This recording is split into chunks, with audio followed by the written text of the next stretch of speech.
Alrighty then. Yeah. What is happening? How you darn? How Talk you it up. darn? It's a great day to be great, so let's be great together. We appreciate y'all. Thanks for hanging out with us on this fine. It's a Thursday for us. It's probably a Wednesday night for you. So thanks for hanging out with us. If your day hasn't been great, let's make it great. Let's do something special today, huh? Let's change the atmosphere. Let's speak it into existence. Words carry a lot of weight. Wow. Am I right? All Something right. special is TED happening. Talk? He's a lifter of your head. Who's he? All the pins up to you. Marvin Harrison Jr., baby. He's the lifter of your head. Maybe Caleb Williams. We appreciate you. Let us know who we're hanging out with. I mean, look at how live and active the chat is. The chat is an active place. It's a community. It's a group of people conversing with each other, even though we haven't even, we're not even here. These guys don't even need us. Look at the conversations. They don't need us. Maybe we should not do a meetup at all. What do you mean? Wait, what? I don't even know what that means. I don't know what that means. Okay, well, that doesn't make any sense. Yeah. What is up, people? Daniel Macy says 35 days until the NFL draft. Our draft countdown expert, double expert. That's why I pay him the big bucks. No, we appreciate you. We see WG. How you doing? What's up, Lucas? Purple. WG says 3-sided coin. I was actually listening to your video this morning. Did you realize you said that? Say that again. This morning in your video, I don't know if you remember saying that. You were talking about how there was 2 sides to a coin, and then you had a third point. Yeah, a third point. You said, third side of the coin. Third side of the coin. Talk it up. 3 sides of the coin. Yeah, but when you're watching our videos and you hear me say the needle in the haystack. You guys know what I'm talking about. You kind of get my direction here. And if I'm bringing 3 sides of the coin, you better believe in that third side. Okay? Absolutely. What's up, Josh? What's up, Kay? We see y'all in the chat. I honestly can't see everyone. There's so many people, which is awesome. WG, Matty Lowe, we live, baby. What's up, Matthew, Fola, Skylar, Dominic, Jordan, Glamour, Chase, Chef, Christian, Mike, Rowan, Cody, Sparrow. Everyone is hanging in the chat. TD is here. The Roll is here. Here we go. James is here. Chase and Breakers is here. He says this stream live with a baby in the mix. You're not in control of your time anymore. You love to see it. No, Kev's not here. At all. The whole damn gang is out to have a great time. We appreciate y'all. So do us a favor, smash that like button even before the stream starts. We had 30 likes. What do you guys are crazy today. You guys are a different breed today. We haven't even gotten into the mock draft and we're already at 51. Absolutely incredible. Do us a favor and smash that like button. Such a simple way for you to help this channel grow as we continue to grow with the help of this community. But we are here today to do a 2024 rookie mock draft. You guys will have a chance to get in on the action. If you want to join us for today's mock draft, how can they go about doing so? So, Badaki, what's the way people can get in? Join our Discord. Link in the description below, and link is going to be in the chat. That's all you have to do is join our Discord. Then the next step is going to the Flock Fantasy tab with the orange footballs. The Fantasyland tab, actually. Yeah, you're right. The Fantasyland tab. Not the Flock Fantasy tab. The Fantasyland tab. Then go to the content releases, and that's exactly how you can join this mock draft. Once again, link is in the chat. Link is in the description. Go to the Fantasyland tab with the orange footballs. Go to content releases, and he says, "Hello, gang." Okay. You see that right there? That's exactly how you can join this mock draft. It is first come, first serve for each and every mock draft here. We appreciate each and every one of you. Maybe you're watching later. Come through. 3, 2, 1. Okay. There you go. So the link has been sent out. It is first come, first serve. All right. Couple things we need to, some ground rules, some house rules or whatever, some things we just got to get through if that's okay. Number 1. First thing is, if you want to support the show, very simple. Very, very simple. All you need to do is use the promo code LAND, become a Mother Flocker member, and you're going to get everything that you see on the screen. I put a direct link in the chat just then. There's also a link in the description if you like. But if you are a Motherflocker member and you're using the code LAND, you're getting everything on your screen right there. Our 2024 rookie report, a Dynasty team review where we go live. You can be live with us, and we give you direction on your team moving forward. You get unlimited access to the premium trade calculator on the site. You get a personalized DM for advice, our complete rankings. You get to be a part of our Dynasty Trades show every month. You get unlimited access to our Discord. You get all the articles, all the databases on the website, and of course, you are supporting yours truly. So consider becoming a Motherflocker member with the promo code LAND. Last night, you might have seen us live. We were breaking down some people's teams.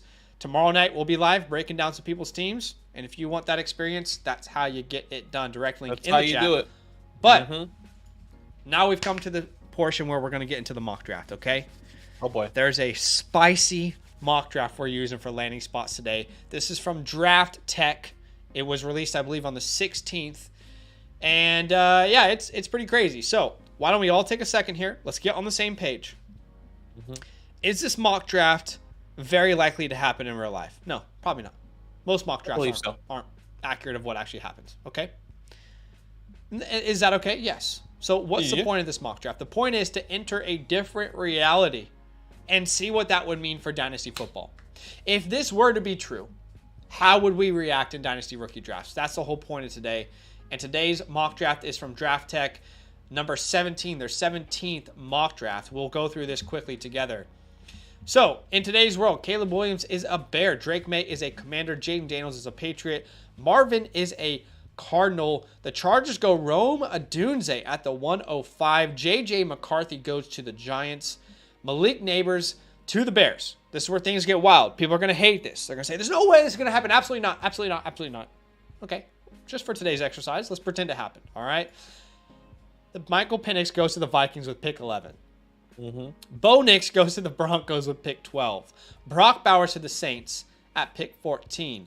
Brian Thomas Jr. to the Steelers. We also see Lab McConkey, my guy, the space creator, in the first round to the Bills. Sheesh. Adonai Mitchell goes to the Chiefs with pick 32 into round 2, where Troy Franklin is a Patriot. We also see Keon Coleman to the Panthers. Jatavion Sanders to the Commanders. We also see Xavier Worthy to the Colts. Trey Benson, my RB1, to the Giants. Ricky Pearsall, Slick Ricky to Cincinnati. With Roman Wilson to the Eagles. We also see Xavier Legette to the 49ers into the third round, where we're able to see Tez Walker to the Giants, Jalen Polk to the Jets, Spencer Rattler to the Raiders, Brendan Rice to the Commanders, Jermaine Burton to the Falcons, Cade Stover to the Colts, Malachi Corley to the Rams. Here we go. We got Blake Corum to the Bucks. He's going to play with Rachaad White. Jonathan Brooks to the Niners. I'm curious what that does to his stock in this mock. Getting into round 4 and 5, where we see Malik Washington to the Patriots, Bucky Irvin to the Chargers, Jamari Thrash to the Chargers, Will Shipley to the Raiders, Johnny Wilson to the Jags, Jaheim Bell to the Bengals. We also see Braylon Allen to the Bears. What? Audric Estime to the Texans. Huh? Marshawn Lloyd to the Bills. What? Jalen Wright to the Vikings. Okay. All right. Jalen McMillan, my guy, to the Ravens. Into the round 5, where we see Michael Pratt to the Chargers, Theo Johnson to the Panthers, Jacob Cohen to the Broncos. We also see Frank Gore Jr. to the Colts, Cody Schrader to the Rams, Benson Knott to the Dolphins, Sweet Baby Rays to the Eagles, Brevin Spanford to the Lions, Anaya Smith to the Saints, Amani Bailey to the Cowboys. You can look at rounds 6 and 7 on your own time if you like. That link is in the chat. I'll put it in there one more time. But that's the world we're living in today. You don't like it? Sorry, the world isn't always fair. That's just the reality. Okay? It's not. But that's the world we're living in today. This is a Superflex, PPR, tight end premium, and this is sure to cause chaos. So let's go ahead and get this thing started in 3, 2, 1. We are up. We are away. We are up and away. Caleb Williams, the 101. I think the undisputed 101 at this point. Marvin Harrison Jr. at the 102. No surprises. Marvin goes to the Cardinals. Then we see Drake May off the board. Drake May is a Washington Commander. You're on the clock. Let's have a conversation here. There's been a lot of Drake May talk. There's been a lot of Jaden Daniels talk. If you had to bet right now, what quarterback is starting for the Commanders week 1 of the 2024 season? Who is it? Who's going number 2? Jaden Daniels. Jaden Daniels, you think? I think so. And I think he likes a little bit more of Cliff Kingsbury specifically. I'm not saying he has all the say, but I think he does have a good amount of say. He wants a little bit more of a mobile quarterback, a guy who can get a little bit more fluid, can utilize his legs a lot more. Not saying Drake May can't. I think he likes his speed and the utilization that he could potentially bring to this offense with the Washington Commanders. Now, I do believe Drake May should go to the Washington Commanders, but I believe my gut feeling is telling me Jaden Daniels is going to the Washington Commanders based off of the regime that's around him, how maybe Cliff Kingsbury is going to be running this offense, how we've seen the utilization of Kyler Murray in the past. I'm nowhere comparing their talent, just comparing their usage. Okay. And how I would envision Cliff Kingsbury utilizing him. So that's how I'm thinking. That's how I'm believing. But once again, anything can happen. Who do you want? As I make my pick here. I love Jaden Daniels. I am completely happy with either of those names. What I would say, my belief is still that it will be Drake May. I still believe it'll be Drake May. I still think you're shooting for the stars at the 102. Not to say that Daniels isn't like a shoot for the stars player, but if you think about the guys that have won Super Bowls in the last 10 years, take out Tom Brady because he's different. It's not really been the guys who rush for 1,000 yards. They've gone far, but typically those guys who kind of reach the moon have a lot of the traits that a Drake May has. Now, I would say Daniels is a safer floor, as crazy as that sounds. I think you could put Daniels into an offense today and he could be a very good player, and he can probably win 7 to 10 games with a good team around him. But I think Drake May, longer term, if everything were to go 100% right, I think May probably has the higher ceiling to win championships. Okay. Look, and that's interesting. I can definitely see that thought process. And I think Drake May does have the opportunity to win championships over, the way I see it, Jaden Daniels. That's why I have him as my QB. Not the only reason why I have him, but that's why, I see the ceiling being a lot higher than Drake May. I'm just picturing Jaden Daniels there. I don't know why, but we just don't know, do we? Yeah, no, we don't. I mean, but all the rumors at the moment is Drake May is falling. Yeah, Jaden Daniels is kind of locking up this number 2 spot in the draft. Drake May actually could be going as the 4th quarterback, and there was talks of JJ McCarthy being the 3rd quarterback. Yeah, please, I want that to happen. Please, I beg of you, because that means Drake May is going to be a New York Football Giant. Like I said, I'll be super happy if it's May or Daniels. Like, I will just trust the organization, the new organization, new owner, a whole new group of people in there. So we talked about this. If a couple more quarterbacks go in round 1, do not be surprised when late first-round picks become more valuable. Well, a couple quarterbacks went in round 1 here, more than people anticipate. Remember, we have Michael Penix Jr. who went to the Vikings. You're telling me if this is the world we're living in, truly, and the Vikings spend the 11th pick on Michael Penix Jr., if this is the world we're living in, don't be angry that you don't think it's going to happen, right? You really don't think Penix is going to go round 1 right around this territory? That seems right to me. The guy who's about to throw the ball to Justin Jefferson, Jordan Addison, TJ Hawkinson, that seems right to me. Now, I got a decision to make. In a super flex format, do I prefer a top 12 quarterback in the first round or a tight end in a tight end premium in Brock Bowers? Well, if this is really how it were to shake out, give me the quarterback. I will take Bo Nix at the 109. In fact, if you guys watched our video we released a couple days ago talking about we predicted the landing spots, Bo Nix to the Broncos is what I was predicting. Now, I predicted that probably in like a trade back type of world, but I still think the Broncos are in a tough spot, man. You got to think about that. Right now, Sean Payton has a first-round pick and a 3rd. There's no second-round pick for Sean Payton right now. So you have to ask the question, if they don't address quarterback in the first round, there's clearly no free agent quarterback that they feel good about. Is Jarrett Stidham going to start this year? Are we going to have 2 years of Sean Payton not having a guy that he's going to bet on? Is ownership okay with that kind of timeline? Is Payton okay with that type of maybe, right? Maybe. But I went Bo Nix there. Superflex League, he goes to the Broncos. I'll take him off the board at 109. Adonai Mitchell off the board next. He went to the Chiefs with pick 32. And I love the way he fits this team. You know, obviously Adonai Mitchell has that deep speed, but you got Hollywood Brown and Adonai who can beat you over the top. You got Kelsey and Rashee Rice who can dominate over the middle and underneath the secondary. So I'm a big fan of that pick. I do think I was heavily between Bo and Brock at that point, though. I thought Brock would have been the next off the board. Yeah, and I think this is what's going to happen. You're going to see Brock Bowers full in this scenario here. Let's just take one of the quarterbacks out, and I think the most realistic quarterback, in my opinion, might not go on the first, is probably Michael Penix Jr. Depending on these landing spots, let's say the top 5 quarterbacks outside of Michael Penix goes in the first round. No matter where that is, maybe a team trades up from the second to the bottom of the first. Yeah, I think you can still see Bo Nix, JJ McCarthy, all these other quarterbacks going ahead of Brock Bowers. A lot of people are saying unrealistic that Brock Bowers falls to the 111. I actually think in this world, yes, it is realistic if 5 quarterbacks go in the first round. You talking about McGruber's comment there? Is that what you're talking about? Yeah. Okay, yeah. I mean, look, let's open in this question to the entire chat. Everybody watching, if this is, like we said, the entire purpose of using a mock draft is to say, if this is the world we were living in, what would it mean for Dynasty football? And today, what would it mean for a Superflex draft? So let me ask the chat. What would you guys prefer in a Superflex format? Would you take Michael Penix, Bo Nix, or Brock Bowers?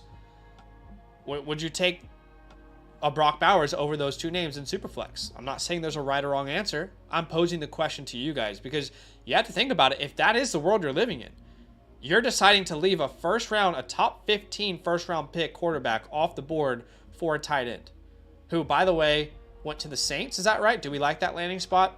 Yeah, that's the thing. You know, what are the landing spots? How's that feel?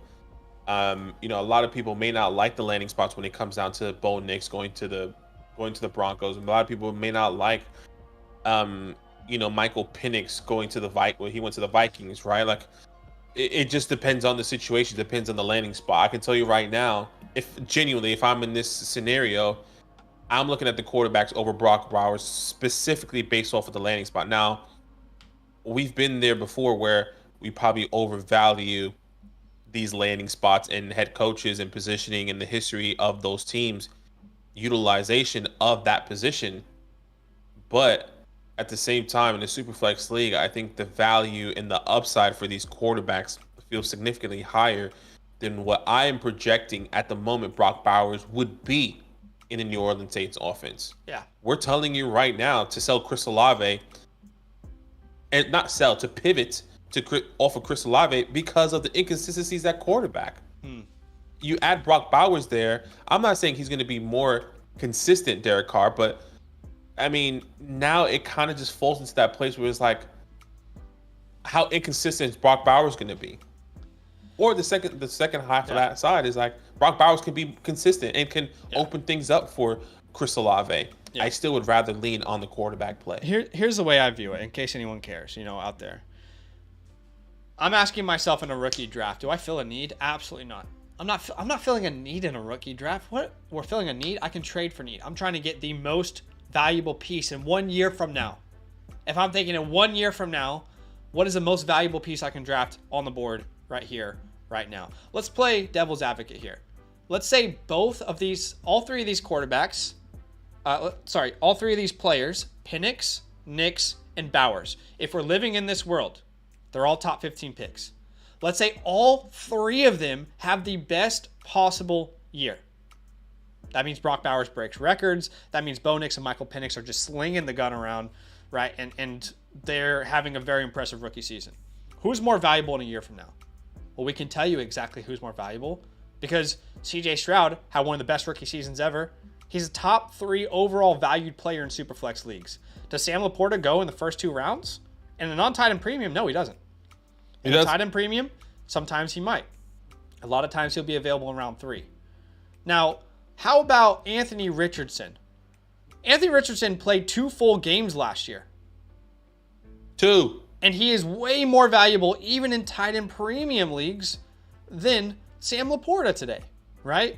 So in super flex formats, it's just my opinion. If I'm trying to hit the ceiling, if I'm trying to get the most game-changing player on my team, it's probably going to be a quarterback in the top 15 over a tight end in the top 15, even if I don't like that quarterback. That is just the way I would always play it out. And I totally can understand whatever people's opinions are on it. We got a lot of comments on that question, which is awesome. I love that the chat is replying to us. So the question we pose is, if this was the real world, who would you guys take first? These quarterbacks or Brock Bowers? Noah says Penix to the Vikings. Maddie says with Superflex, Penix. Chase says Penix. James says Bowers. Chasing Breaker says, I believe in O'Connell, I think he means, O'Connell. And the Right. Vikes. Superflex, Penix, Toby says. Gabe says, I'll probably take a quarterback. Macy says, with all those weapons, he'd go Penix. Lucas says, 1 point tight end premium. Yes, but depends on the quarterback room I have. We got Matthew saying, depends on what I need. I wouldn't got to be careful drafting for needs, but he says quarterback. Penix to the Vikings. I personally don't think the Saints is a bad landing spot, Sparrow says. Depends on the situation, Kyle says. This is the situation we're living in, guys. This is the scenario we're living in right now. Chase says more iffy on Knicks, but would probably take him instead of Bowers. Master says Penix Jr. don't care about age. I care about that goofy left-handed throw. But look, there is no wrong answer. This is why we play these scenarios out. This is why we have fun with this type of world that we're living in, because anything is possible at the end of the day in the NFL draft. Yeah, completely agree here. And look, a new conversation can come up in a new reality. Maybe a mock draft comes out the next couple of days and Brock Bowers goes to the Chargers, but you still get these 3 quarterbacks on the second half of the draft going in the top 15. Right? That makes it even more difficult. Yeah. Right? Do you take Brock Bowers who goes to the Chargers, or Bo Nix to the Broncos, or Michael Penix to the Vikings? I mean, I'll be honest with you right now. I wouldn't know what to do because they are all in really good situation. It feels like so. Sure. I think that's where it kind of leans to a different perspective. But yes, now, I would completely agree. Do you and I think Penix is going round 1? I don't think so. No. But if he does, I think it's a team trading up into the back half of the first to figure Agreed. that out. But this is the world we're living in, right? This is the reality. Just because Caleb is the 101 here doesn't mean he's going to be bust-proof. Doesn't mean he's going to be a better quarterback than any of the names on the board. The evidence points towards that being the case. But just keep that in mind. You know, it's about taking your shots on what you see to be the most valuable player. But that is the end of round 1. We're about to head into round 2. Do us a massive favor. Go ahead and smash that like button. Our like goal for today is 110 likes. We're already at 82, which is ridiculous. If we reach 110, we'll pop off a second mock draft with you guys today. So be a friend and hit that like button, and let's get into round 2 here. Here we go. Here we go. Good. Glad the space creator I love it. off the board going to the Buffalo Bills here. This is how good this class could be. This class could be so good that you have a first-round wide receiver in a great situation that we like, and he's available in the second round, right? Lab McConkey to the Bills in round 1. He's the 201. I love the pick there. Okay. We also see Troy Franklin off the board. He goes in the second round to the Patriots. What do you think about that landing spot for him? I think this is actually a realistic landing spot here. He's probably going to land up with one of these quarterbacks in Drake May or Jaden Daniels. And that really sends him to the next level here because he instantly becomes a wide receiver 1 in that offense, which can really grant him a lot of opportunities.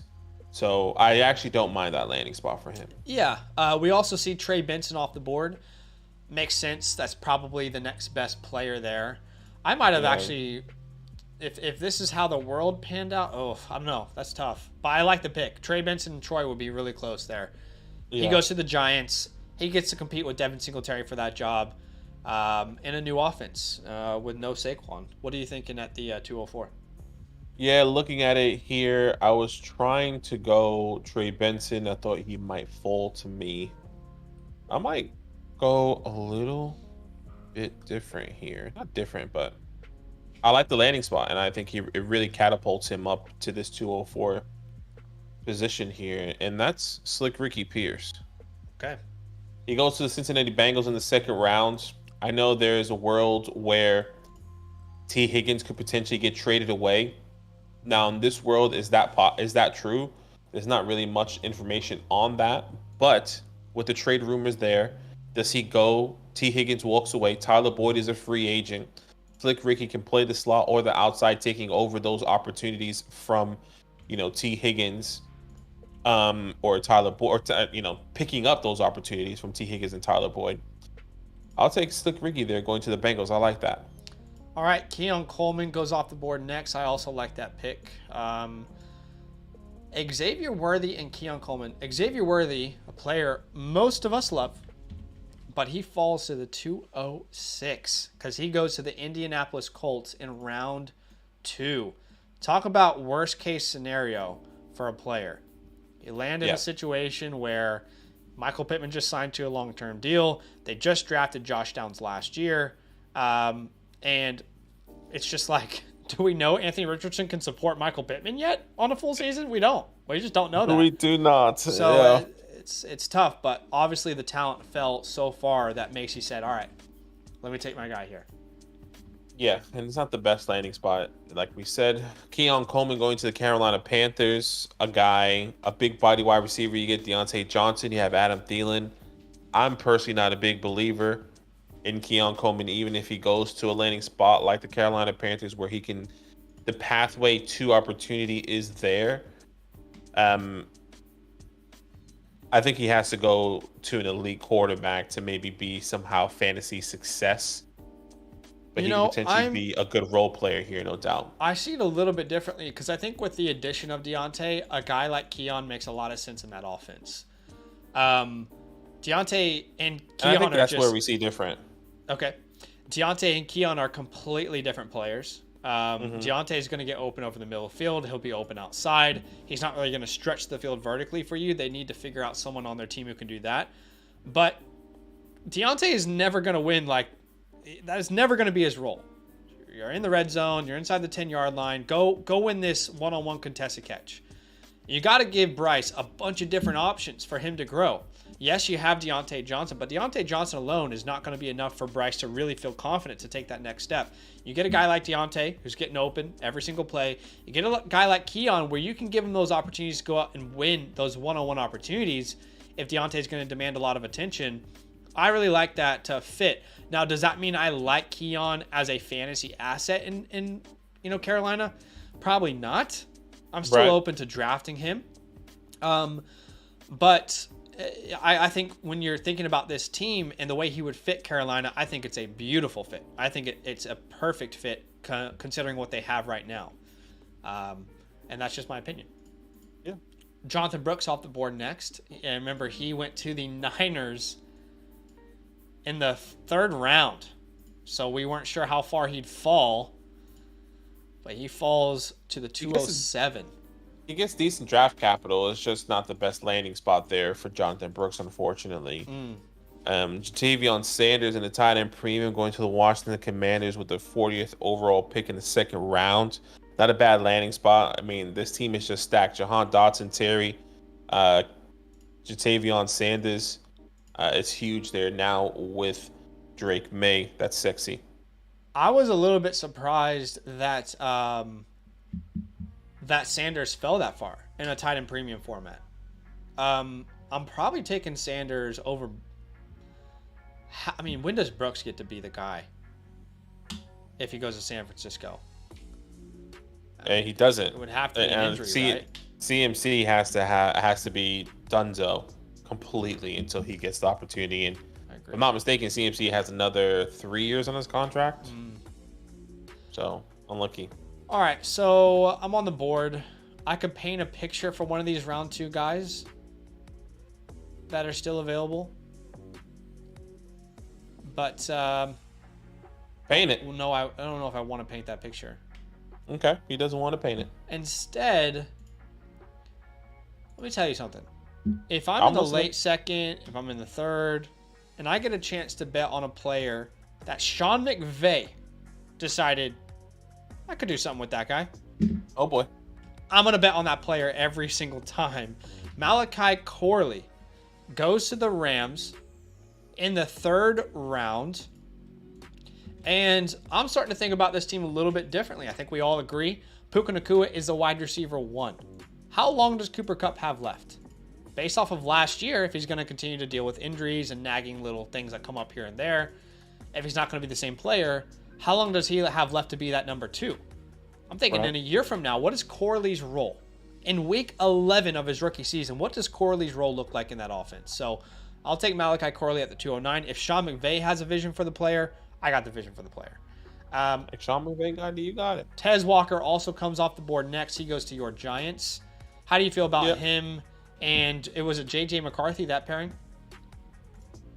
Yeah, I'm not in love with it personally. I'm not a huge Tez Walker believer. Now he does bring some sort of size to this offense, but I think I would rather potentially be going, Malachi, a Jalen Polk, Jermaine Burton, a Roman Wilson, a Ricky Pearsall over Tez Walker. But in this reality, I think he's not a true X factor here. I think he's just another role player in this offense. Yeah, it's a bit strange. You took Jalen Hyatt in the third last year, right? Yeah. And no disrespect to Tez or Jalen. I'm just saying, I'm not saying they're the same player. I just don't feel like they really complement each other very well. No, they don't. But I think maybe they want size. And Tez has, what is he, 6'3", 6'2". Jalen, and brings that. But I think you need a big elite wide receiver, which, you hope to get in Malik. Yeah. At the 6, but I think we go quarterback. So Polk comes off the board. He goes to the Jets. A lot of people are saying that because the Jets signed Mike Williams, that rules him out of drafting a wide receiver. And I just don't know that I personally agree. First off, it's a 1-year deal for Mike Williams. Clearly, he's going to play a big role in that team. But are we sure he's going to stay healthy? Do the Jets not want a suitable wide receiver 3, someone with a little bit more versatility in their offense? So they're big believers. Yeah. They're big rumors out there that now not rumors. The odds of Brock Bowers not going to the Jets has gotten higher. Right. I don't buy it. that would be interesting though. It would be awesome. I think that would be a great fit if Bowers, Mike, and Garrett were all on one team. I don't think I buy it though. Well, yeah, I don't see Bowers going in the top 10 anymore. Yeah. So we'll I think see. we're both. I think we're both on the same page. But yeah. And it's not because he's not one of the best prospects we've ever seen at the position. It's just the tight end spot, the safety spot, the linebacker spot. Those are not highly valued in the NFL. And you can make an argument that the teams who have taken a tight end in the first round in the last 10 years, way more times than not, they've regretted that pick. I mean, even guys who are good, like Hawkinson was good, but ultimately he wasn't a part of their long-term plans after that contract. Kyle Pitts has been widely mismanaged. But yeah, can we say that if they redid the draft, they wouldn't have taken Jamar Chase? Get out of here. They would have taken Jamar Chase. Coulda, shoulda, woulda. So Blake Corum comes off the board next. That's the end of round 2. We didn't do this in round 1, but we're going to ask all of you guys in the chat, who do you think the best value in the draft is so far? Because we didn't cover round 1 yet. In the entire draft, rounds 1 and 2, who do you believe is the best value pick on the board? In other words, who got the most bang for their buck, if you will? Who do you think that is? I'll probably say maybe Daniel Macy here with Xavier Worthy. I know he does fall to a terrible landing spot, but I think the talent's still there. When you think of the talent, how he could be utilized. But overall, I think this is probably fairly even all across the board. I don't think anyone stands out. If there was another one, probably Sanders and the tight end premium, but I don't think so. The names that stood out to me were Bowers and McConkey. And obviously Brian Thomas. I think that goes without Yeah, saying. the first. I guess I was thinking more just the second round, but yeah, like Bowers in the first, I would agree. The people, what do the people say? The roll says Brian Thomas is the best value. Toby agrees. Kay says Bowers is the best value. Mike says Bowers, and then Brian. And Chasing Breaker says Brian or Bowers. So most people on the same page there, Brian or Bowers. I'd also throw Ladd's name in the mix there. First round wide receiver. Goes to a team in Buffalo that's very pass happy. CS says Corum at the end of the second. Jeff likes the worthy pick. TD says Thomas. James says McConkey. That is awesome. Hey, our like goal on today's stream is 110 likes. We are just 5 likes away from that goal. If you haven't hit that like button, go ahead and do so. If we reach that goal, we'll pop off a second mock draft with y'all. So smash that like button for us and let's get into round 3. This is where things get interesting, I think. There's still some really good names on the board. Leggett goes. Leggett was one of those players I said I was trying to paint a picture for, and that picture is that Brandon Ayuk was traded somewhere. Yeah. Because we have heard those talks get louder and louder. The Steelers are in. The Jags are in. I wouldn't be surprised if there's other teams kind of poking around that we haven't heard about. Yeah. But, you know, it is interesting because I saw someone on X the other day who said... Because you know how we were talking about the other day, how the Jags apparently, or the Niners apparently, wanted pick 17 in round 1 from the Jags for Brandon Ayuk, as well as Zay Jones. And someone made a good point, because the reason people were against that is because you have to pay a first-round pick, and you also have to pay a huge contract to Brandon Ayuk. The reason a lot of people were against that was for that simple reason that it's kind of like the double dip. But the interesting part of that is someone said, well, that is how you end up with a Treylon Burks instead of an A.J. Brown. Why did the Titans trade away A.J. Brown? Because they didn't want to pay him, right? But the Eagles thought this first-round pick is more valuable if I pay this player that I know is good rather than betting on a player that I don't know for sure is going to be a star. So there's two sides to that coin. I mean, is it really not worth it to the Jags to trade pick 17 for Ayuk, which we all agree is a very good player in the NFL, to pay him max money and know that you have a good player for Trevor Lawrence to grow with, rather than betting on what could be in the NFL draft? It's an interesting thought. I think the difference there was that A.J. Brown was like, he was a solidified wide receiver 1, where Brandon Ayuk is I just don't more... think I agree, though. Like, A.J. Brown, who he is today, is not what people perceived him when he was traded to the Eagles. I'll say this. I think people have a better opinion of Brandon Ayuk today than they did of A.J. Brown on the Titans. I would disagree. I think the only knock that A.J. Brown had that people were worried about were his knees. But when he was healthy, he was by far one of the best wide receivers on the field. In my opinion. I don't know, man. I don't agree. A.J. Brown in Tennessee never put up a stat line that Brandon Ayuk did this year. Brandon Ayuk this year put up over 1,300 yards and 7 touchdowns, caught 100, or had on 105 targets. A.J. Brown in Tennessee, his most yards was just under 1,100. But A.J. Brown at that time as well never played a full season. So I think it's hard to compare when a guy didn't play the full season. And I think and that again goes to the fact that people weren't 100% sure on A.J. Brown. What was the conversation? The knee injuries. That's what I'm saying. It was never a question about talent. It's a question about him being healthy. And I think what Brandon Ayuk's conversation is not a question of whether is he going to stay healthy. Is whether is he actually equipped enough to be the wide receiver 1. Now he has been in a situation where he is the wide receiver, I guess we could put it now, 1B, where he's always been the wide receiver 2. Sure. Now, do you pay him the wide receiver 1 number without the wide receiver 1 quote unquote max production that we've seen from A.J. Brown now? That just doesn't make any sense to me. How can you say that with what Ayuk's done this year? And I think that's what I think they're thinking. I'm not saying that I agree. I'm just saying maybe this is what the Jags are thinking. Okay. Well, Ayuk is technically on paper wide receiver 2, right? In the NFL's eyes, he's a wide receiver 2. I mean, that just doesn't reflect with the last 2 years of what Ayuk has done versus Debo. Why is Ayuk the wide receiver 2 there? What has Debo done through the air that has proven that he's the wide receiver 1 the last 2 years? Yeah, and that's honestly that's a great question. He hasn't. He hasn't done anything in the last 2 years. Debo Samuel, 600 receiving yards, 900 receiving yards. Brandon Ayuk was the wide receiver 1 for this team for the last 2 years. Maybe that's a perception thing. Because if you're asking me who's the better receiver on the Niners in the last 2 years, it's Ayuk by far. Now, the better weapon is a different question. But a true number 1, I think Ayuk was the number 1. But do they see him as a weapon? Do they see him as a number 1 or a weapon? I think that's a huge difference in the NFL's eyes. I believe that most of the NFL would view Brandon Ayuk as a number 1 wide receiver.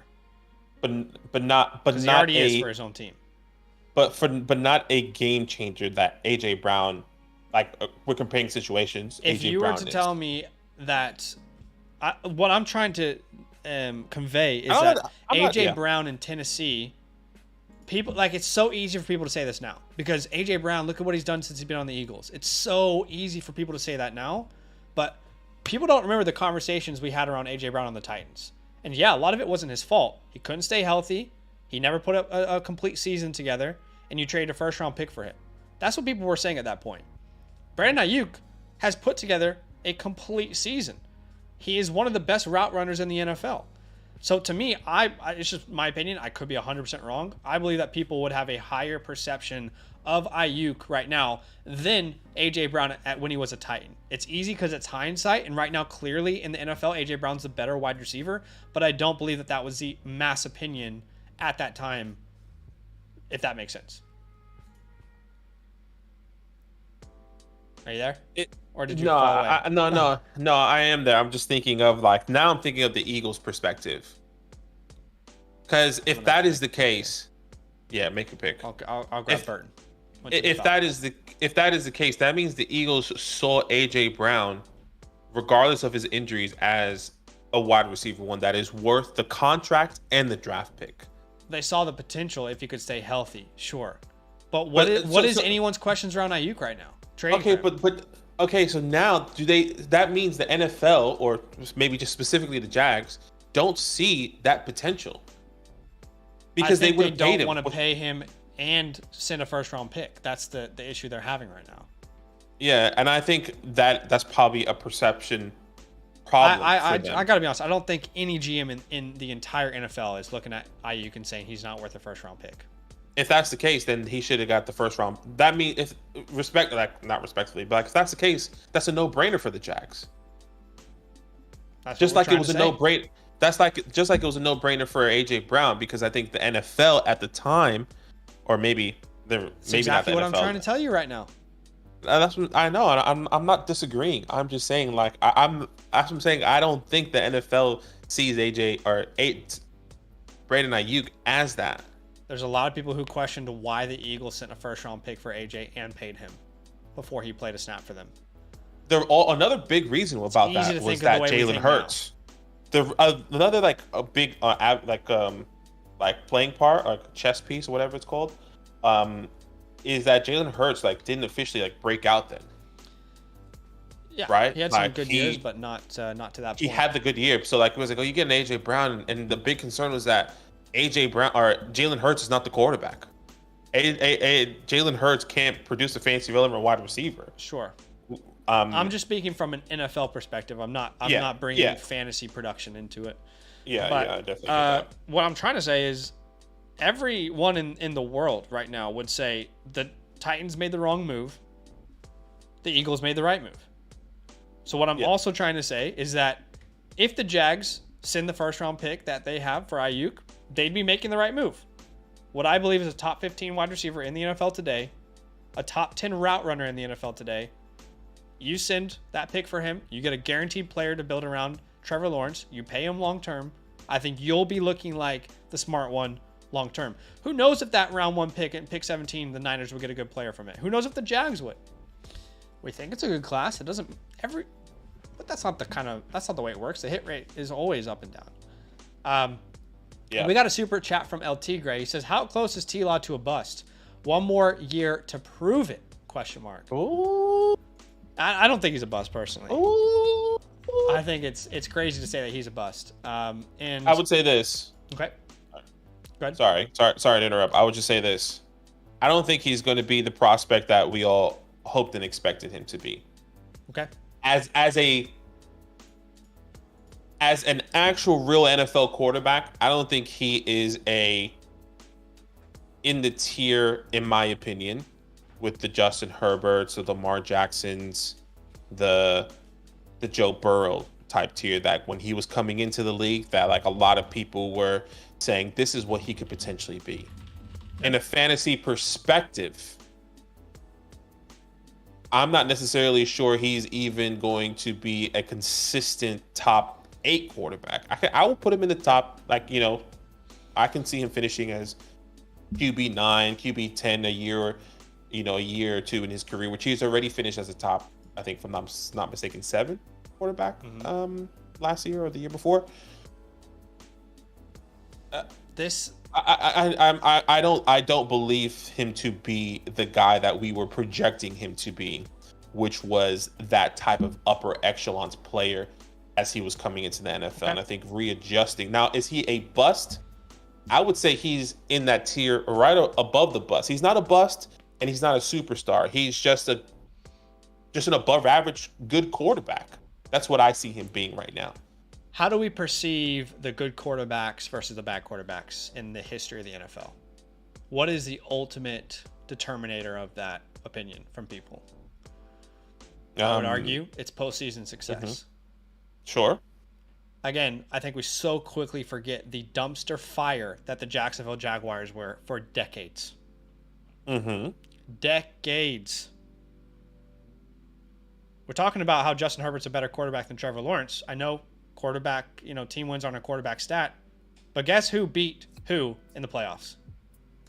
Sure. Trevor Lawrence beat Justin Herbert in the playoffs.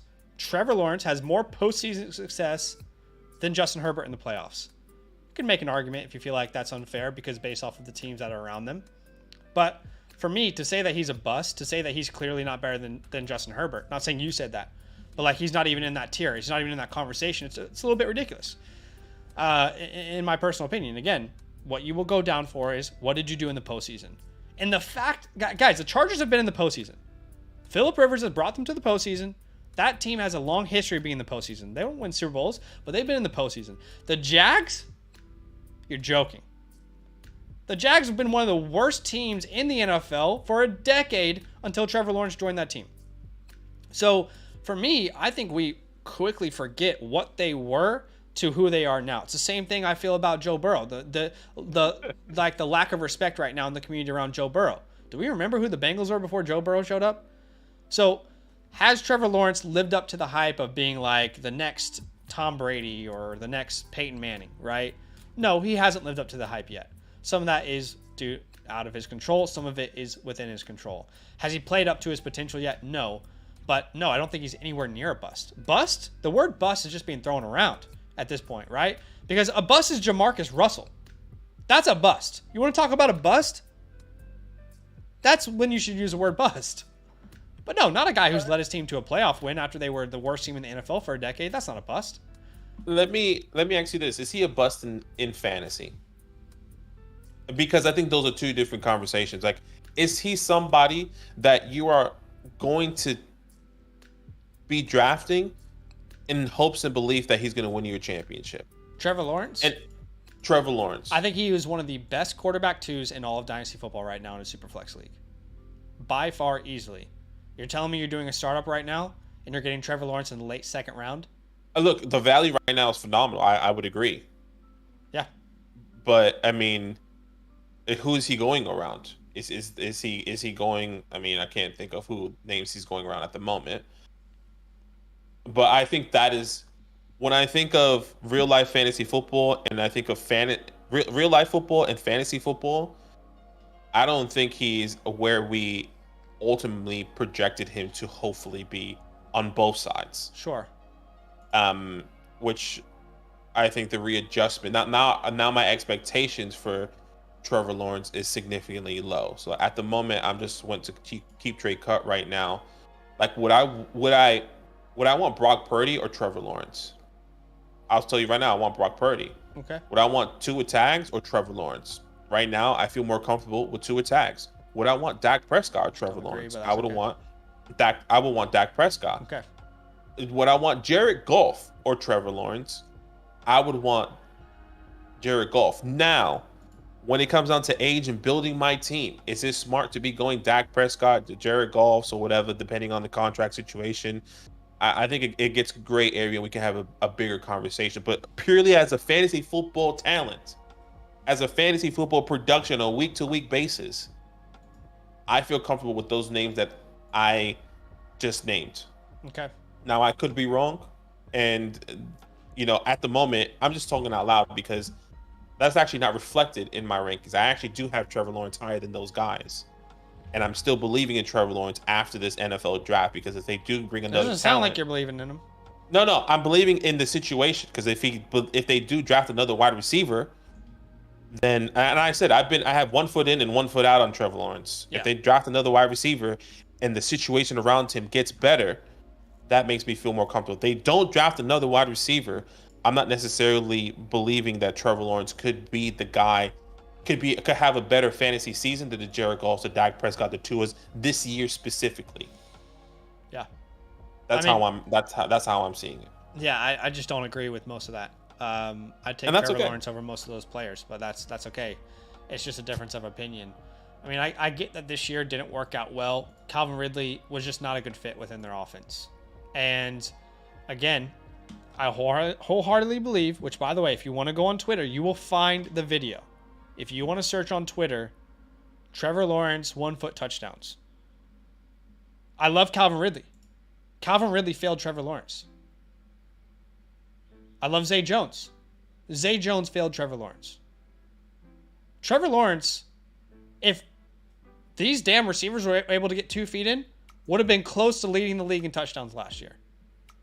But again, that context, it does not get reflected in a fantasy score. It doesn't. But, keep in mind, Trevor Lawrence just 1 year ago was the quarterback 8. Just 1 year ago, he finished higher than Justin Herbert. Mm-hmm. Averaged more points per game than Justin Herbert. So I get it, but I just think the pendulum has swung way too far against Trevor. Of course, I prefer Justin Herbert at this point. But what I'm trying to say is the pendulum of how people view these two players is way too far towards one side. The Trevor Lawrence hate is ridiculous lately. It is way ridiculous. I mean, I got people in league sending me a trade where I'm getting Herbert and I'm sending them Trevor Lawrence and like a top 7 pick in this draft. And I'm like, are you crazy? You think I'm that out on Trevor? You're kidding me. So look, just my opinion. I think people are way too low on him. And I think if you are to look at the entire picture, I think the picture paints a different way for a guy like Trevor. We reached our light goal. Anything you want to say on that before we move on? No. And I think you guys, I've brought multiple takes. I have 1 foot in, 1 foot out. I think there's a lot of things that have to go right for Trevor Lawrence for him to reach his absolute, to reach where we hoped that he would potentially be. And I've already lowered my expectations on that. I think the word generational was thrown out way too much when he came into the league. And that the same thing could be said. He was a generational prospect, though. To use that term was true. He was a generational prospect. Yeah, and I think the fact that that was in that language for Trevor Lawrence really skewed, I think, a lot of people's fantasy perspective and perception of how he was going to be performing at the NFL level, which really hurts him in a fantasy perspective and in the NFL perspective as well as a real life quarterback.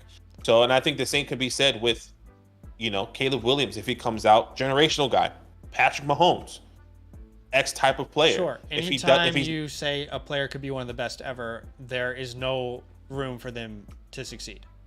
The floor is, you're screwing that player over by putting that tag on there. Last thing I'll say on this, and I love Calvin Ridley. Y'all know that. I love me Calvin Ridley. Do you know how much hate Calvin Ridley had last year in the fantasy community? Do you know how consistently on a week-to-week basis people shit on him? And you know how little people gave Trevor Lawrence a break because of that?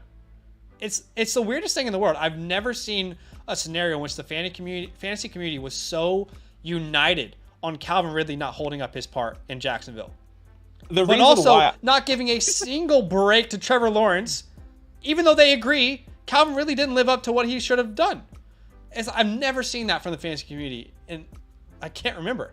I felt like I was part of that purely based off of the narrative that Calvin Ridley was going to catapult Trevor Lawrence to the next level. And I was like, okay, guys, we need to pump our brakes here because Calvin Ridley hasn't played in 2 years.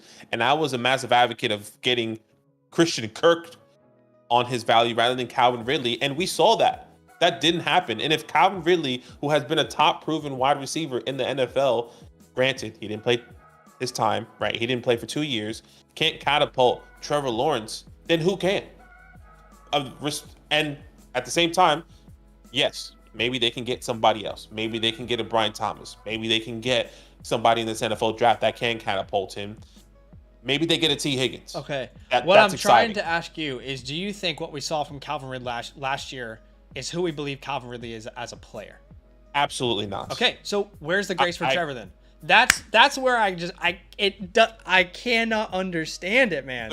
There's no grace for Trevor ever in those conversations. But everyone who doesn't like Ridley agreed that he wasn't good last year. It's like, where can you meet me in the middle at all? I have. And I think like no one was meeting us in the middle saying that Calvin really wasn't was the be on an end. Okay, but that's not the reality we live in anymore. We're in a different stage of and I get that and fantasy. But I'm just saying because at that time, because everyone was like, why is there so much hate on Calvin Ridley? In my perspective, it was because it felt like he was God for Trevor Lawrence. Well, let me make this very clear as a Calvin Ridley truther last year. Every Calvin Ridley truther understands Calvin Ridley wasn't good last year. That's no longer what we're talking about. What we're talking about is why no one gives Trevor Lawrence grace for that being the fact. Not an opinion, even as a Calvin Ridley truther, is a fact. But we're not giving Trevor any grace for that. The guy that he threw the ball to more than anyone on his team, consistently on a week-to-week basis, underperformed, dropped passes, didn't score touchdowns when he should have. 9 out of 10 times the fantasy community is like, yeah, I can agree, actually. Trevor was let down by that. It's like, no, that's not a part of this. It's like, why? I would just say like it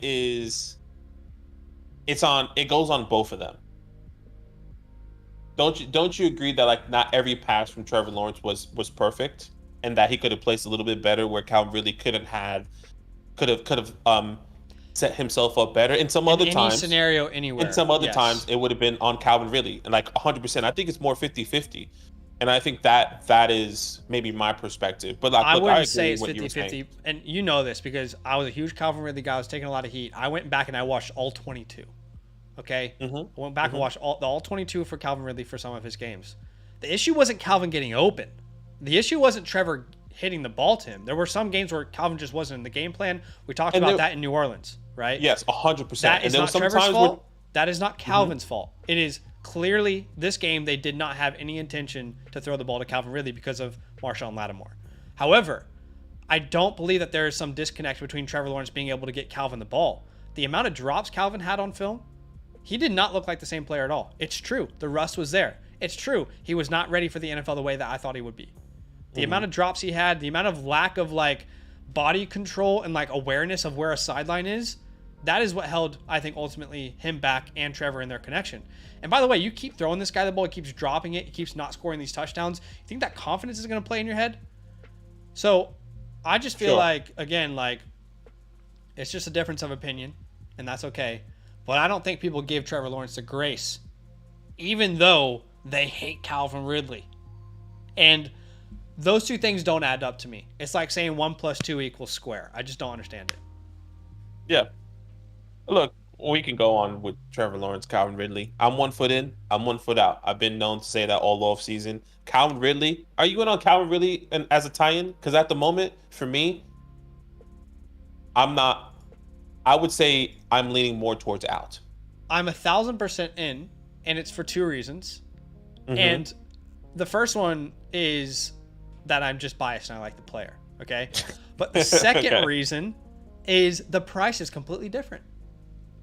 We are talking about a completely different price. Go find What's the price right now, Calvin? Well, this is what I'm trying to say. Go find anyone in this industry and tell me what they think about Calvin Ridley. It's probably exactly what you just said. I know the footballers are out. I know the footballers are out. I've heard what they said today about it. Are they? I need to watch it. Jason said he couldn't be more out. There's not a scenario on a draft board where he drafts Calvin Ridley. So to me, I am in because the price is going to be very cheap. I imagine Calvin Ridley is an 8th round pick, a 7th to 8th round pick in your redraft drafts. So if I'm a competing team, I imagine I could send a late second for him easily. So yeah, I'm in because of the price. Sure. And I'm in because of the perceived change in the offense. Brian Callahan comes, and this is why I'm on the fence, because the offense is completely different. The offense has changed. I love this offense with Brian Callahan and Will Levis. I love that there's multiple weapons around him. I love that they're most likely going to be getting an offensive lineman in the draft. Even if they don't, they still probably the depth at the offensive lineman class, they can get one in the second round. That's why I'm in and out at the moment. I haven't gotten my full on thought process on Calvin Ridley. I'm more in on the overall scenario. I'm more out on Calvin Ridley as an individual player at the moment. Yeah, I think, and it is true year after year. I mean, I could sit down and tell you, but the values are always found in change, where people aren't perceiving what an offense will look like. Titans run the ball. They play defense. They barely throw the ball. They have a bad quarterback. They don't have a good offensive mind at head coach, right? Stephon Diggs to the Bills? What? You're going to bet on Stephon Diggs, who's playing with a second-year quarterback, and Josh Allen? You want that guy? The Bills don't even throw the ball that much, right? So to me, I think every year you got to find where has change happened. That's why I'm not out on JSN, because a huge change has happened on that team, both head coach and offensive coordinator. So I think too often we look at what last year did and say that's what's happening this year. So to me, I'm in, again, price, my belief in what the offense will look like, and ultimately those are the two things. So yeah, we got another super chat. I mean, let's just turn this into a Q&A, because I think these are great conversations. If you want any question answered, drop a super chat of any amount and we will prioritize it. But Chris asked a super chat. By the way, that has got to be the most bang for anyone's buck on a super chat ever. What El Tigre just donated, that $2, that has got to be the most bang on a super chat. Shout out to El Tigre. I mean, that's got to be the most valuable super chat anyone's ever donated. That was like a 30-minute conversation. That genuinely was. But yeah, great convo, great chats. Chris has a convo question here. It says, one quarterback start 8 double flex, Brees in the 201 for Saquon Jason in the 309. I need help, and I still have the 106 to chase a wide receiver. Okay, one quarterback, start 8. Give me Brees Hall, and I'm not even thinking about it. Yeah, I want Brees Hall. And start 8, the reason why we want that, we want the heavy hitter in the position here, and losing. I mean, look, tearing down to Saquon and JSN doesn't necessarily bring me to that heavy hitter. All due respect to JSN and what he's being perceived as right now, which we'll definitely see in the video here that we recorded today.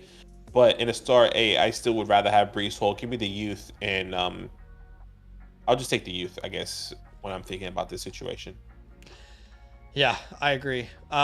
We got another super chat from El Tigre. He says, I only bring bangers. You love to see it. Thank you for the donation, man. I appreciate you. All right, well, look, this has turned into a Q&A, okay?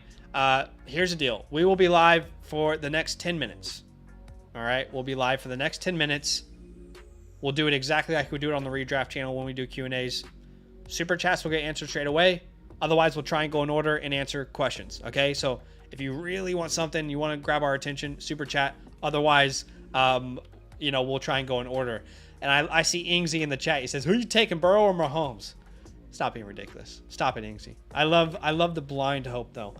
I love the blind hope. Kev had a great question. He said, Deontay Johnson or Calvin Ridley in Dynasty.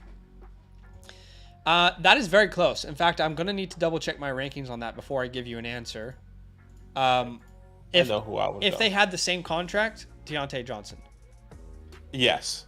But they don't. They And don't. Deontay Calvin really has a long-term contract. Deontay Johnson, if I'm not mistaken, hasn't gotten re-signed, or the Panthers took over Deontay Johnson's contract. Let me Yeah. look up. Let me look that up. Because I definitely would want the long-term contract guarantee over just, I guess, the 1 year deal. Looks like the Carolina Panthers have for Is it Deontay only Johnson. 1 year deal left on Deontay's contract? He's a free agent in 2025. Yeah. See, I was just looked at my rankings. I have these guys back to back, and I have Calvin one spot higher. So it's very close. It's very I'll close. take Calvin. If you were asking me in a redraft league, who would I rather draft this year? It'd be Deontay Johnson. Yeah, I would agree. Based off what we saw Adam Thielen was able to do last year. But yeah, as of today, I would say that contract is what's going to put Calvin over the top. There's just a little security there, and it's exciting to know this team has big plans for him, you know? Yeah. All right, next question. We'll go from there, I guess, onwards. Appreciate you, Kev. Chef says, what's a good tear down from Stroud? I have a bad team with him as the only asset. Yeah, I would love to tear down from Stroud. I wonder if we can... well, look. If you are in a position where your team isn't good and you have Stroud, I think the smartest thing you can do is to tear down from him. I wonder if we can look at the trade finder here and just see if there's any good examples of people doing that. Sure. But I think the names, as we wait for that to load, that come to mind, what would be the names for you? Probably the same for me. I'm not sure how far down you want to go, but I think of Jordan Love, Kyler Murray. This is where I'll throw Trevor Lawrence in. Okay. Brock Purdy's, the two with tags. Like, it just depends on what you can get in addition to some of those guys and how they feel, because CJ Stroud, QB3 in the community at the moment, I would say value as probably like 3 first-round picks. Yeah. So, like, he is a heavy hitter right now that you can definitely tear down and get a significant amount of value from. So yeah, it needs to be worth it. Like, you don't just tear down to say I did it and then you get a second-round pick. Like, no, that doesn't make sense. You know, if you're going to Love, if you're going to A-Rich or Kyler, you should expect at least a first-round pick value in return. I mean, for example, on the trade finder here, these are real trades that have happened across sleeper leagues. You can see, like, this trade here in a Superflex league. This trade happened today, probably minutes ago. Someone got Stroud, Lockett, and a third. They sent away Keaton, Herbert, a fourth, and a second. Like, a fourth and a second and Keaton is not enough for me to tear down to Herbert. And I love Herbert, but that's just not what I'm doing, right? Agreed. Another example here. Someone got CJ Stroud in a second, send away Herbert and Ramondre. Now, this is a one quarterback league, but still, you need to get more for CJ if you're tearing down. Wow, I can't believe someone traded away Josh Allen in a one quarterback format for Stroud and Palmer. They believe in Palmer, you know, with all those wide receivers going. I guess that's probably their thought process there. Yeah, I'm trying to find a good tear down that someone made here. Actually, why don't we add these names in? So, like, we talked about Anthony Richardson as a... Anthony feels too high now, dude. Sorry, I was just looking at the trade. I was looking at the trade that, like, you kind of scrolled by there. But yes, Jordan Love. This is a great example. Someone sent away Stroud in a Superflex league. They got Jordan Love and Tyreek Hill. Perfect. Yeah. It's exactly what we'd like to do. In a one quarterback league, now this is one quarterback, remember? Someone sent away Stroud, got Love and Terry. In a one quarterback league, that's okay. In a one quarterback, right? Here's another example. Superflex league. This was 17 days ago. Someone got Jordan Love and a first. That's what we're trying to do in that scenario. Yeah. All right. Those are the kind of deals with those kind of names that we're trying to accomplish. Anything else? No, I would agree there. I mean, look, the list can go on. Just depends on how far down you want to tier. But just know that CJ Stroud is a heavy hitter. So that's how you sell him. Like, look, CJ top 3 quarterback. He's worth 3 first. Be like, how much is worth? How you tell that person, how do you value Josh Allen? Yeah. That's how, and then they'll tell you, that's how I value CJ Stroud. And then you go from there. Sure. Next question is from James, who says, are you in or out on Zamir White? I actually was about to check his price tag right now. So here's the thing. Am I in or out on Zamir White? I'm not fully convinced that this is the backfield the Raiders are going to roll with for 2024. I will also say it would not surprise me if it is.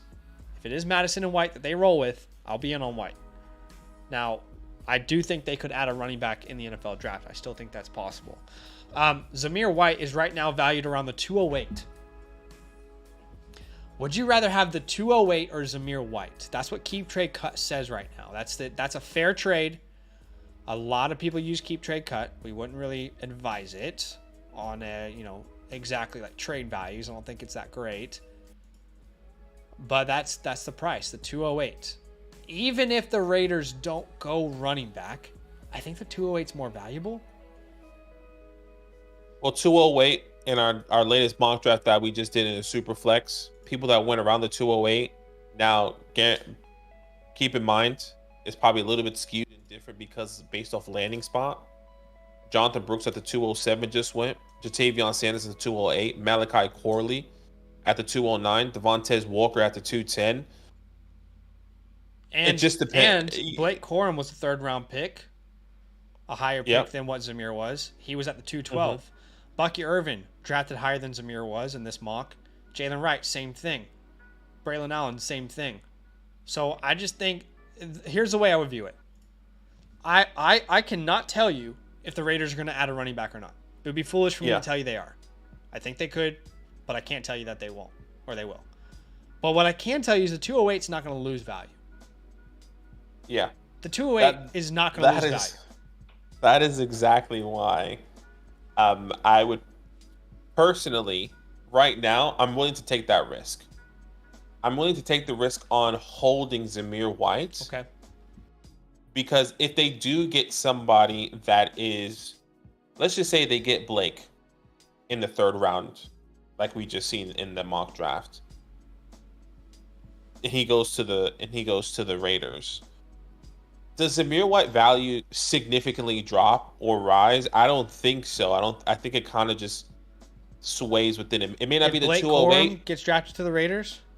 I don't think it necessarily falls tremendously, depending on his draft. I think it's shot. If Blake Corum goes to the Raiders in the second round, shot. Agreed.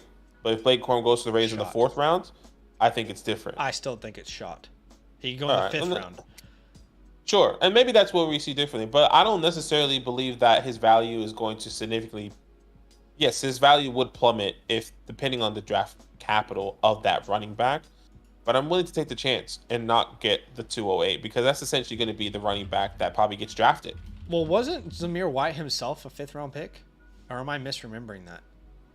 I don't remember. I don't think there's really any security outside. He was a fourth-round pick. My bad. He was a fourth-round pick. But look. I think there's a 50% chance he's a starter.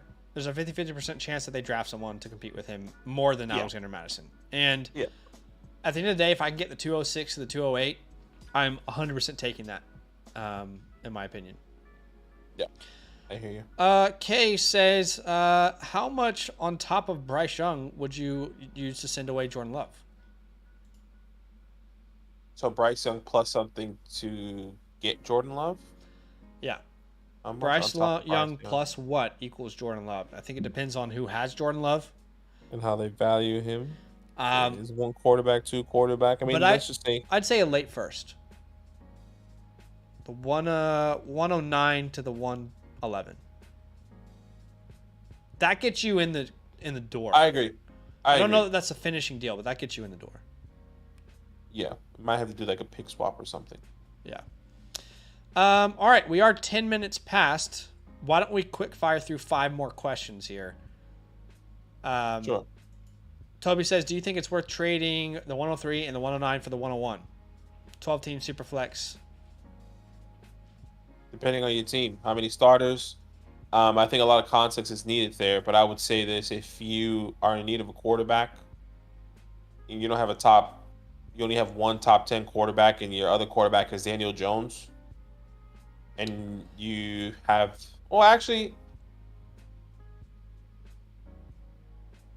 I'm okay either way. I think it really depends on your draft because the 103 you get a really good quarterback as well, and you have the 109. I need a lot more context there to answer that question well. I would agree there. If it's a start 8, I'll take the 101.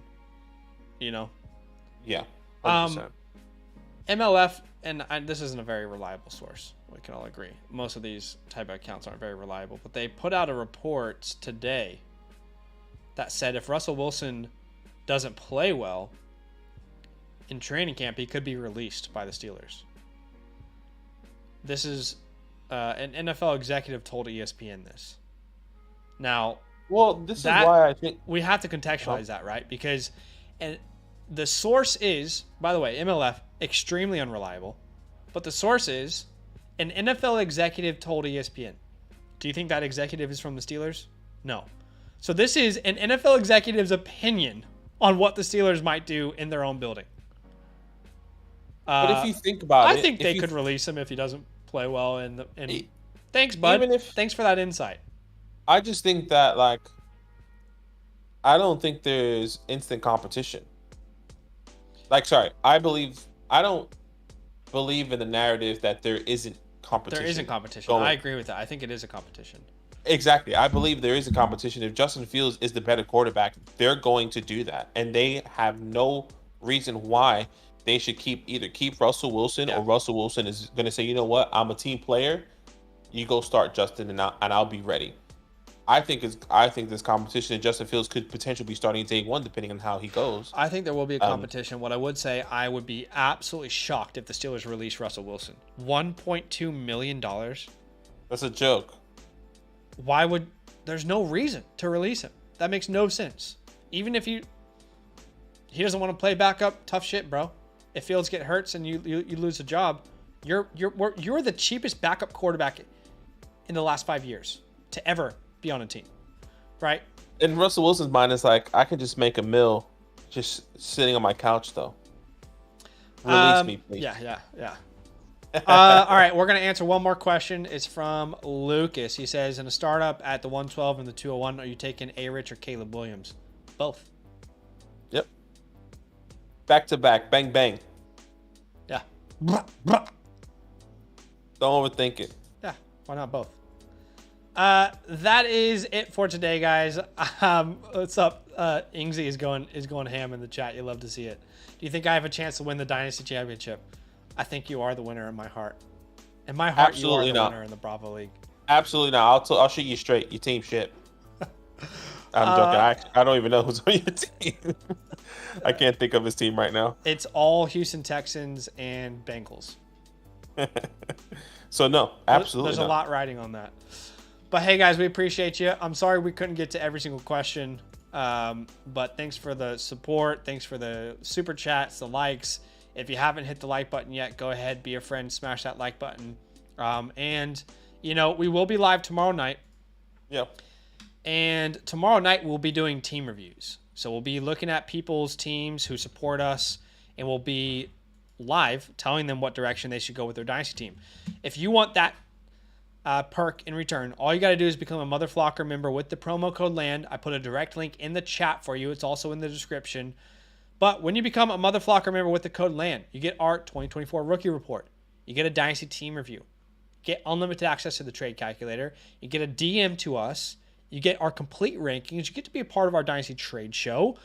You get unlimited access to the Discord, all of our premium channels, and you get all the articles, databases, and draft guides on the site. 10 things for one sign up. And also you're supporting the channel. We appreciate y'all.